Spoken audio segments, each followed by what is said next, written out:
reflexionar acerca de que este modo de pensar lo ha llevado a que parte de su partido, que usted menciona como derechizado, lo ha emparentado con el gobierno. Incluso recientemente usted ha dejado caer una frase muy fuerte que dice: no voy a dejar de ser radical para ser kirchnerista, pero tampoco voy a dejar de ser radical para ser anti-kirchnerismo, como pretenden algunos medios o grupos económicos. Y yo le agregaría esa frase: y parte de mi partido. Sí, a ver, te reitero, volvemos al principio. Los movimientos populares tienen flujos y reflujos, avances y retrocesos.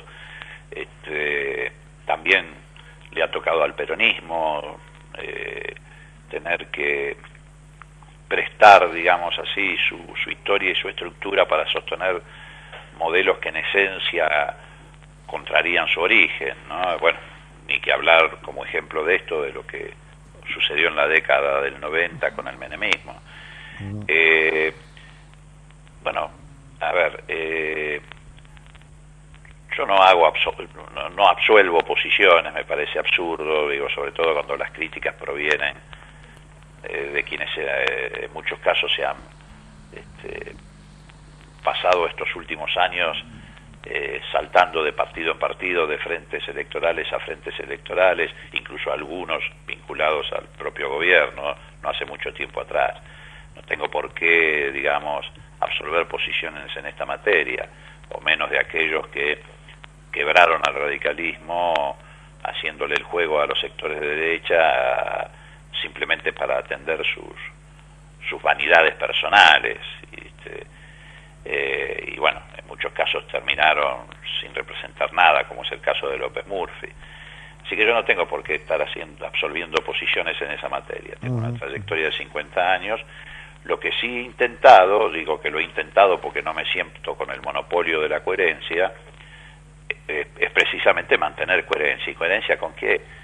Con el pensamiento histórico del radicalismo, con lo que representaron en términos prácticos, y como a modo de ejemplo de esa coherencia histórica, los gobiernos de Hipólito Yrigoyen, de Arturo Illia y del propio Alfonsín. Precisamente porque creo que el radicalismo expresa una cultura política muy importante, muy instalada en la memoria colectiva de los argentinos, que no debe ser enajenada, reitero, detrás de tacticajes electorales, sino que debe servir para apuntalar proyectos de país y detrás de esos proyectos de poder, de los que hoy me parece que estamos muy alejados, porque además todos estos experimentos, si uno lo pone en términos estrictamente electorales, si por un momento hacemos abstracción de esto que estoy planteando y vamos al campo puramente electoral, ha dado también pésimos resultados para el radicalismo, pues ni siquiera pueden exhibir grandes resultados. Hoy el radicalismo gobierna una sola provincia de la Argentina. Sí, yo pensaba en esto de que a veces la consecuencia en el pensamiento trae cambios actitudinales, y a veces la continuidad de, digamos que tiene que ver con la coherencia, y a veces la continuidad de las conductas hacen a la contumacia, ¿no? a la permanencia en el error. Y se me hace que la parte más, sobre todo esta parte más derecha de la Unión Cívica Radical, que ha terminado convergiendo con sectores, con otros sectores que han participado de la Unión Cívica Radical en otro momento, como Carrió o Stolbizer, por ejemplo, que han formado pequeños, permítame, satélites, no encuentro mejor palabra, y han terminado en esta convergencia que parece, usted dice tacticaje electoral, y creo que está en el principio de nuestra nota, pero ¿cómo se soluciona esto? ¿Cómo se termina gestionando para desde el espíritu volver a ser una opción electoral? Y lo digo pensando en que, de acuerdo a lo que usted menciona, del mismo modo que a usted se le puede, desde su partido, de la derecha de su partido, decir que usted sea kirchnerizado, decir que el kirchnerismo sea alfonsinizado, por ejemplo. Bueno, yo siempre digo que a la luz de este proceso de reivindicación que ha tenido la figura de Alfonsín, reivindicación que viene desde afuera del propio partido con más fuerza que desde adentro, porque hoy esta dirigencia que estamos teniendo de ninguna manera interpreta esa filosofía, e incluso una reivindicación que ha asumido el propio gobierno.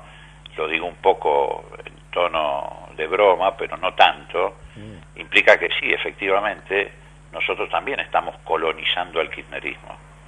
Es decir, así como algunos livianamente dicen que el kirchnerismo nos coloniza, nosotros también podemos decir exactamente lo contrario. Pero yo creo que no es ni una cosa ni la otra.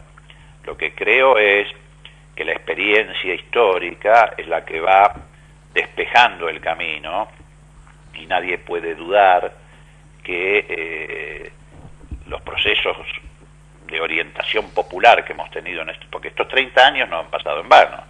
Es decir, en estos 30 años, bueno, hemos resuelto muchos problemas, a su vez han aparecido nuevos desafíos, pero sobre todas las cosas lo que ocurrió en estos 30 años es que aprendimos, sacamos un aprendizaje. De ese aprendizaje, por lo menos desde mi punto de vista, queda muy claro que los procesos de orientación popular tienden a converger, más allá de sus aciertos y de sus errores, que lo tuvo tanto la etapa del 83 como la que se ha iniciado en el 2003. No es tan difícil emparentar, ya que hablábamos hoy de política regional o exterior o internacional, no es difícil emparentar el Mercosur con el UNASUR, o el discurso de Alfonsín en los jardines de la Casa Blanca, diciéndole a Reagan que América Latina y sus democracias no iban a aceptar la invasión norteamericana y que no íbamos a oponer con dientes y uñas, o el mensaje de Néstor Kirchner en Mar del Plata diciéndole en la cara a Bush que no íbamos a ir al ALCA. Tampoco es tan difícil de emparentar la ley de divorcio, la de patria potestad compartida de nuestro gobierno, del gobierno de Alfonsín, con la ley de matrimonio igualitario o la identidad de género de esta etapa, y así podríamos repasar. Yo no quiero aburrir a los oyentes, pero podríamos repasar muchos aspectos que tienen. Ahora, ¿esto qué significa? Esto significa que uno se ha pasado al kirchnerismo. No, esto significa, reitero, sostener o intentar sostener la coherencia de políticas, de contenidos de la política. Pero bueno, también forma parte de las, ¿cómo le podríamos decir?, de las maniobras o de las trampitas que te pone el periodismo de derecha, tener que estar discutiendo si uno se ha sacado o no su camiseta histórica para ponerse otra. Y la discusión en realidad es otra.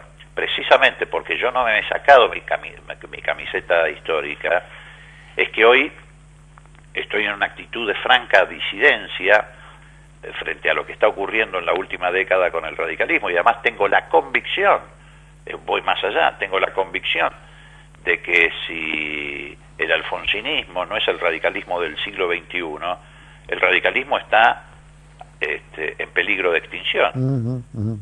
Sí, aquella frase de Alfonsín, que si tenemos que ponernos a la derecha, más vale prepararnos a perder elecciones. Y hablando de elecciones, el enamoramiento que ha traído el progresismo en la Argentina en los sectores juveniles se muestra claramente, al menos en el pensamiento que usted lidera o expresa, que tiene una militancia muy fuerte. Digamos, el alfonsinismo ha ganado más a los sectores juveniles que a los sectores dominantes en el partido. Tengo la sensación. Es así, pero además el llamamiento que nosotros hacemos a través de lo que denominamos el Movimiento Nacional Alfonsinista, que es una estructura que recién estamos poniendo en marcha, también apunta y mucho a radicales y a alfonsinistas que están fuera del partido. Hay mucho más radicales hoy fuera del partido que dentro del partido. Y ese pensamiento progresista que caracterizó al alfonsinismo excede también la baldosa partidaria. Precisamente esa fue la naturaleza y la característica que tuvo el alfonsinismo, bueno, como tuvo en su momento el irigoyenismo, que es la capacidad de una convocatoria amplia que no solamente representa y expresa nuestra cultura política, sino también es capaz de contener a lo que podríamos denominar el progresismo nacional en la Argentina. Yo hablo de progresismo nacional en contraposición al progresismo liberal, que también existe, a sectores de la izquierda, a sectores del peronismo. Efectivamente, no es solamente, por supuesto, en el caso de la juventud, este tipo de propuestas, de convocatoria, generan mucho más entusiasmo, porque la gente, los jóvenes siempre son agentes de cambio en general, y eso, bueno, encuentra mayor eco, pero nosotros apuntamos a toda esa franja que electoralmente emigró, pero no tanto, digamos, no es que ese segmento se fue hacia posiciones de derecha, sino por el contrario se mantuvo dentro de la franja de un pensamiento progresista, nacional, popular, democrático, etcétera.